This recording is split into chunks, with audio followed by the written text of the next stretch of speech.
Compte rendu de la 83e réunion du Conseil de ministres. Le président de la République, chef de l'État, Félix Antoine Tshisekedi Tshilombo, a ouvert en visioconférence à partir de Bruxelles ce vendredi 20 janvier 2023, la 83e réunion du Conseil de ministres. 4 points étaient inscrits à l'ordre du jour, à savoir 1. Communication du président de la République, chef de l'État. 2. Points d'information. 3. Approbation d'un relevé des décisions de Conseil de ministres. 4. Enfin, examen et adoption des textes. La communication du président de la République, chef de l'État, a porté essentiellement sur 3 points, à savoir 1. De la participation de la République démocratique du Congo à la 53e session annuelle du Forum économique de Davos. Le président de la République, chef de l'État, a informé le membre du Conseil de sa participation au Forum économique mondial qui se tient à Davos en Suisse du 16 au 20 janvier 2023 sous le thème « La coopération dans un monde fragmenté ». Au sujet du climat, le président de la République a rappelé durant ses assises les rôles centraux que joue la République démocratique du Congo comme pays solution. Il est aussi revenu sur la nécessité pour les pays pollueurs de respecter leurs engagements afin de permettre aux pays contributeurs d'investir dans le développement de leurs communautés respectives pour réduire la pauvreté et promouvoir le bien-être collectif. Une rencontre s'est tenue en marge de ces forums avec les membres du gouvernement du Brésil et de l'Indonésie et qui a permis de réaffirmer l'engagement de ces 3 pays à travailler au renforcement du partenariat sur les forêts tropicales signé le 14 novembre 2022. Le président de la République a réaffirmé l'engagement de la République démocratique du Congo d'assurer l'approvisionnement continu des minéraux stratégiques, cobalt, cuivre, clés de la transition énergétique propre et ce dans le cadre d'un processus socialement et écologiquement responsable. Il a pour ce faire encouragé le gouvernement à accélérer la mise en place des politiques idoines pour permettre à notre pays de jouer efficacement son rôle de pays solution face aux défis des leurs. Au chapitre sécuritaire, le président de la République a une nouvelle fois dénoncé et démontré l'agression rwandaise au travers du mouvement terroriste M23 en rappelant les implications néfastes de cette situation, notamment dans la qualité des solutions apportées par notre pays face aux défis mondiaux susvisés. Il a été également question de la zone de libre-échange africaine lors de ce forum de Davos.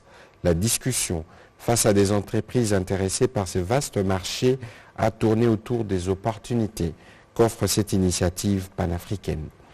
Le président de la République a pour se faire inviter le Premier ministre à accélérer l'opérationnalisation du Comité national de mise en œuvre de la zone de libre-échange continentale africaine créée par ordonnance numéro 21/60 du 28 juillet 2021 afin de favoriser une implémentation efficace de la ZLECAf dans notre pays. Le deuxième point de la communication du président de la République, chef de l'État, a porté sur des partenariats de la SNEL et des entreprises du secteur privé pour l'amélioration de la production de l'électricité. Le président de la République a rappelé aux membres du gouvernement que les infrastructures relatives à l'électricité demeurent prioritaires et nécessitent un traitement diligent pour le développement de notre pays.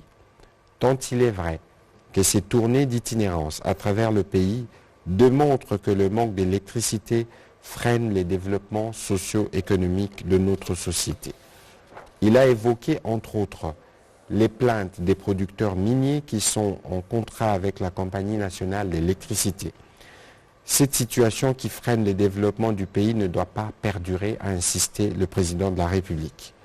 Il a chargé pour ce faire le ministre des Ressources hydrauliques et de l'électricité, en collaboration avec la direction générale de la SNEL, de présenter au premier conseil du mois de février prochain un rapport sur les investissements privés et publics réalisés les 10 dernières années, l'impact qu'ils ont sur l'offre d'électricité sur le marché national. 2. L'utilisation des fonds privés reçus par la SNEL dans le cadre du contrat des fournitures d'électricité. 3. Un programme d'urgence permettant, en dehors du programme de développement local de 145 territoires, de réduire progressivement le gap entre l'offre et la demande sur le marché congolais de l'électricité. Dernier point de la communication du président de la République, relatif à l'accélération de la mise en œuvre du programme de développement local de 145 territoires. Le président de la République a rappelé sa détermination de voir le peuple constater, au cours de cette année 2023, une accélération dans la mise en œuvre du programme de développement local des 145 territoires. À cet effet, l'ordonnance numéro 23/003 du 12 janvier 2023 portant création, organisation et fonctionnement du cadre institutionnel de la mise en œuvre du suivi évaluation du programme de développement de 145 territoires étant promulgué, plus rien ne devrait empêcher la mise en œuvre de cet ambitieux programme qui apportera une diversité des solutions aux problèmes de nos populations. Insistant sur son caractère prioritaire, le président de la République a exhorté toutes les parties prenantes, les agences d'exécution d'une part, le gouvernement d'autre part, d'éviter les lourdeurs et autres procédures administratives qui peuvent impacter négativement la mise en œuvre de ces projets. Et tout devrait être mis en place par les comités de pilotage pour l'atteinte des résultats attendus dans le meilleur délai. Après le retrait du président de la République du Conseil pour d'autres obligations d'État durant sa mission en Europe, le Premier ministre chef du gouvernement a poursuivi le Conseil de ministres en commençant par son complément à la communication du président de la République. Il a, au nom du gouvernement, salué la participation très remarquée du président de la République au Forum économique de Davos en Suisse. Ces rendez-vous financiers a permis à notre pays de marquer sa présence dans les cercles des décideurs mondiaux et de rappeler à l'opinion internationale la situation sécuritaire et humanitaire à l'est du pays, fragilisée par l'agression rwandaise qui soutient le mouvement terroriste du M23. Le Premier ministre chef du gouvernement a, dans un deuxième temps, informé les membres du gouvernement des différentes activités qu'il a déployées la semaine qui s'est achevée. Outre les hommages rendus au nom du président de la République à nos 2 héros nationaux, Laurent Désiré Kabila et Patrice Emery Lumumba, respectivement les 16 et 17 janvier 2023, la semaine a été dominée par des visites d'inspection sur l'état d'avancement des travaux d'infrastructure, principalement dans la capitale. C'était le cas du site de l'aéroport de Ndolo, qui doit abriter la célébration eucharistique qui sera présidée par sa sainteté le pape François, qui arrive en République démocratique du Congo le 31 janvier prochain. Le Premier ministre s'est aussi rendu le 19 janvier 2023 dans plusieurs points de la ville de Kinshasa menacés par des têtes d'érosion et par des inondations. Il s'agit notamment de Matadi Kibala, de Matadi Mayo, des Kindele, des avenues Komori Keoya à Kitambo et de la gare centrale. Les ministres et responsables des services habilités ont tous été instruits pour que les activités à réaliser répondent aux attentes du président de la République, de notre population et de nos invités de marque. Les mêmes recommandations ont été faites aux différentes structures qui préparent les 9e Jeux de la francophonie.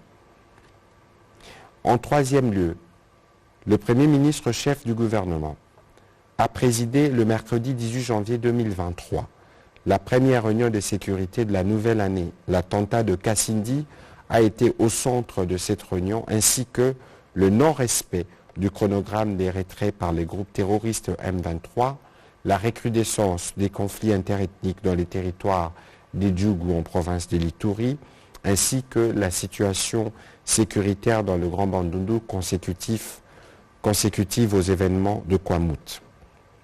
En dernier lieu, le Premier ministre est revenu sur la situation politique qui prévaut dans la province du Sud Kivu et qui a fait l'objet des discussions qu'il a eues avec une délégation des députés provinciaux. Soucieux de la sécurité et de la stabilité dans nos provinces, particulièrement dans celle du Sud Kivu, le Premier ministre a rassuré que le gouvernement reste sensible aux préoccupations qui lui ont été soumises par les élus de cette province et des dispositions utiles seront prises à cet effet. Au deuxième chapitre du Conseil de ministres de ce jour, relatif aux points d'information. 1. État et administration du territoire. À l'absence du vice-premier ministre, ministre de l'Intérieur, Sécurité, décentralisation et affaires coutumières et de son vice-ministre, tous deux en mission. Le vice-premier ministre, ministre des Affaires étrangères, a fait le rapport au Conseil sur l'état de l'administration du territoire, qui reste dominé par la poursuite des opérations militaires ordonnées par le commandant suprême des forces armées de la République démocratique du Congo pour défaire toutes les forces négatives dans notre pays. L'état d'esprit de la population a été dominé ces derniers jours par l'attente des retombées de la participation du président de la République au Forum économique de Davos, le lourd bilan de l'attaque terroriste de l'église Selpa à Kassindi en territoire de Béni dans la province du Nord Kivu, le 15 janvier dernier, les préparatifs de la prochaine visite du pape François à Kinshasa, les réactions et commentaires de l'opinion au sujet des opérations d'enrôlement et d'identification des électeurs dans la partie ouest, la montée du sentiment anti-force régionale de l'EAC au sein de la population de Rutshuru en province du Nord Kivu, ainsi que la résurgence du conflit intercommunautaire Lendu et Ema avec la participation de ces milices tribales en territoire de Djougou, province de l'Ituri. Le vice-premier ministre est aussi revenu sur la situation sécuritaire dans les autres provinces. Au sujet de la situation sécuritaire, le vice-premier ministre a été complété par le ministre de la Défense nationale et ancien combattant, qui, lui, est revenu sur la poursuite des opérations militaires dans les provinces sous état de siège et la traque de forces négatives dans l'est du pays. Il a indiqué que la coalition RDF terroriste du M23, en dépit des accords convenus à Luanda, lui intimant l'ordre de se retirer complètement des zones occupées, n'a pas bougé de ses positions. Bien au contraire, elle continue à se renforcer en hommes et en matériel en vue de poursuivre l'aventure meurtrière dans la province du Nord Kivu en République démocratique du Congo. À l'ouest, en revanche, la situation à Kwamut, dans la province de Mai-Ndombe, se stabilise. Plusieurs miliciens sortent de la brousse, rendent les armes, s'enrôlent en vue des élections et retournent autant que les déplacés dans leur terroir, grâce aux efforts de forces armées de la République démocratique du Congo et de la police nationale congolaise, et suite à la sensibilisation des chefs coutumiers des deux communautés, ainsi qu'à la médiation de la Commission électorale nationale indépendante. Dans la suite de son rapport, le ministre de la Défense nationale et ancien combattant est aussi revenu sur l'attentat du 15 janvier dernier, qui a fait 15 morts et plus de 60 blessés. Il est aussi revenu dans sa conclusion sur les tristes attaques contre les populations civiles en territoire de Djougou, en Ituri, et qui ont causé la mort d'une vingtaine d'entre eux. Une enquête de l'auditorat militaire a déjà été ouverte.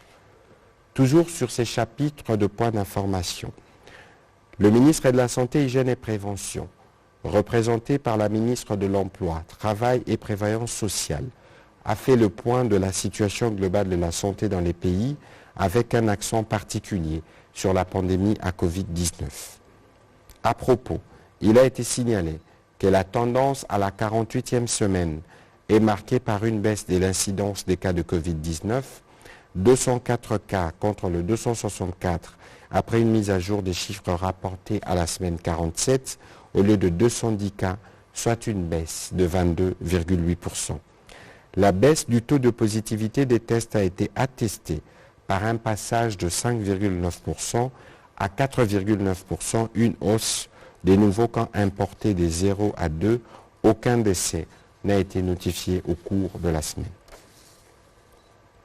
Le Conseil a pris acte de cette note d'information, invitant la population à observer scrupuleusement les mesures d'hygiène et à se faire vacciner massivement.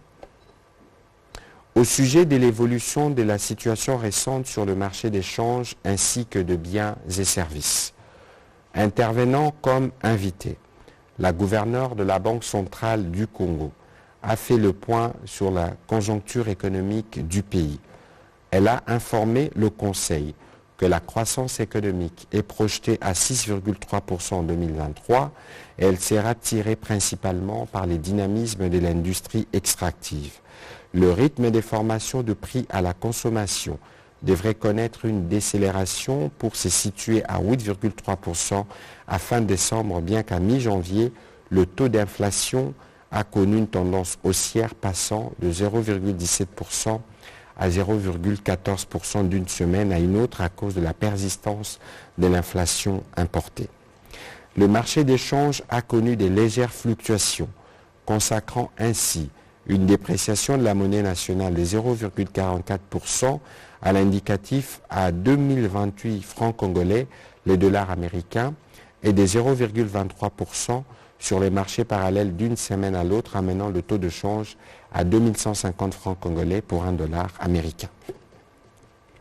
Une certaine accalmie s'est observée après le 13 janvier suite à l'intervention de la Banque centrale sur le marché interbancaire pour vendre des devises afin de lisser ces fluctuations. Toutefois, l'économie congolaise reste exposée aux facteurs de risques externes tels que les incertitudes continues liées au conflit russo-ukrainien, la persistance d'une inflation élevée ou encore la résurgence de la pandémie à Covid-19. Au plan interne, les risques ont pour facteurs l'impact persistant de l'inflation importée, les pressions saisonnières sur le marché de change découlant de la demande des devises liées à la reconstitution des stocks des biens et l'impact de la guerre dans la partie est de la République. Face à cette double situation, la Banque centrale du Congo a recommandé notamment le maintien des actions coordonnées au niveau des politiques budgétaires et monétaires, la poursuite de l'exécution du pacte de stabilité consacrant les financements monétaires nuls du budget de l'État, l'accélération du programme d'investissement public et la mise en œuvre continue des réformes structurelles et sectorielles pour l'accélération du développement et la diversification de l'économie nationale. Le Conseil a pris acte de cette note d'information. Dernier point d'information. Évolution du budget 2023, du dépôt du projet de loi des finances à sa promulgation. Le ministre d'État, ministre du Budget, a tenu le Conseil informé de l'évolution du budget 2023 depuis le dépôt de son projet de loi au bureau de l'Assemblée nationale jusqu'à sa promulgation. En ce qui concerne l'évolution des chiffres, il a rappelé que les prévisions globales en recettes et en dépenses arrêtées à 29 520,9 milliards de francs congolais ont été accrues respectivement de 2 513,8 milliards de francs congolais, soit 8,5% au niveau de l'Assemblée nationale, et de 422,1 milliards de francs congolais, soit 1,3%. Après son approbation en commission paritaire, la loi des finances pour l'exercice 2023 a été adoptée et promulguée pour entrer en vigueur le 1er janvier de l'année en cours. Le ministre d'État, ministre du Budget, a rassuré les membres du gouvernement des mesures d'encadrement des recettes en vue de la maximisation et des dépenses en vue de leur rationalisation sont en cours de mise en œuvre afin de réaliser avec succès une fois de plus les assignations budgétaires annuelles. Le Conseil a pris acte de cette note d'information.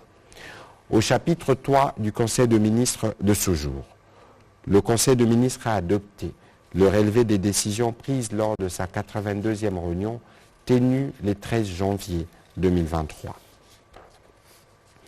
Dernier chapitre du Conseil de ministres de ce jour, relatif à l'examen et à l'adoption des textes. 4 textes. 1. Projet de décret portant création, organisation et fonctionnement du bureau permanent chargé des entités ecclésiastiques.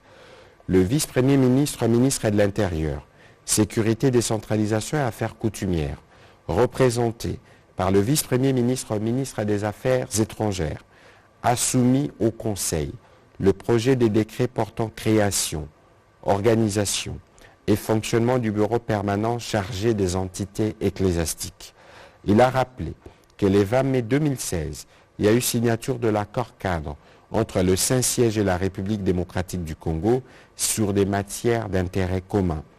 Après débat et délibération, le Conseil a adopté ce projet de décret moyennant harmonisation au niveau d'une commission ad hoc qui sera mise en place. 2. Projet d'ordonnance loi autorisant ratification du traité sur le bambou et rotin. Le ministre de l'Agriculture a soumis au Conseil pour examen et adoption les projets d'ordonnance loi portant autorisation de ratification par la République démocratique du Congo du traité sur le bambou et le rotin en sigle INBAR.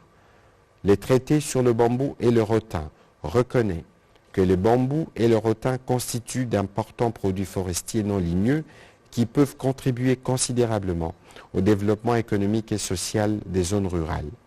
La République démocratique du Congo a acquis les statuts d'État observateur à l'Organisation internationale pour le bambou et le rotin depuis le 22 octobre 2021. Le projet d'ordonnance loi présenté vise donc à finaliser les processus d'adhésion au traité et permettre à la République d'acquérir les statuts d'État membre. Après débat et délibération, ces projets d'ordonnance loi a été adopté. Troisième texte, projet des décrets portant création, organisation et fonctionnement d'un comité interministériel. Le ministre du Commerce extérieur a fait l'économie du projet des décrets portant création, organisation et fonctionnement d'un comité interministériel de pilotage du projet des facilitations du commerce et intégration dans la région de Grand Lac, CIP, PF-CIGEL en sigle. La République démocratique du Congo et l'Association internationale des développements ont conclu, en date du 1er juillet 2022, un accord de financement au titre de projet des facilitations du commerce et intégration dans la région de Grand Lac, ayant abouti à l'octroi d'un financement de 152 millions de francs congolais, de 152 millions de dollars américains, dont 76 millions au titre de dons. Les dits accords, spécialement en son article 4, charge le gouvernement, à travers le ministère du Commerce extérieur, d'établir et maintenir pour toute la durée de la mise en œuvre du projet un comité interministériel de pilotage.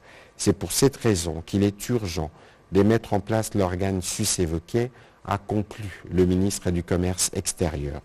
Après débat et délibération, le Conseil a adopté ce projet de décret. Dernier texte soumis à examen au Conseil de ministres de ce jour. Projet d'ordonnance loi fixant les modalités d'exercice de la liberté de presse, liberté d'information et d'émission par la radio et la télévision, la presse écrite ou tout autre moyen de communication. Le ministre de la Communication et Médias a soumis au Conseil le projet d'ordonnance loi fixant les modalités d'exercice de la liberté de presse, liberté d'information et d'émission par la radio et la télévision, la presse écrite ou tout autre moyen de communication en République démocratique du Congo. Il a rappelé que c'est à la suite de l'examen et à l'approbation de ces textes par le Conseil de ministres au cours de ses 73e et 77e réunions, respectivement les 14 octobre et les 18 novembre 2022, que ces textes a été transmis à l'Assemblée nationale. Toutefois, a-t-il souligné, compte tenu de l'urgence, l'Assemblée nationale a autorisé, conformément au prescrit de l'article 129 de la Constitution, le gouvernement a légiféré exceptionnellement dans l'exécution urgente de son programme 2021-2023 sur cette matière qui relève normalement du domaine de la loi.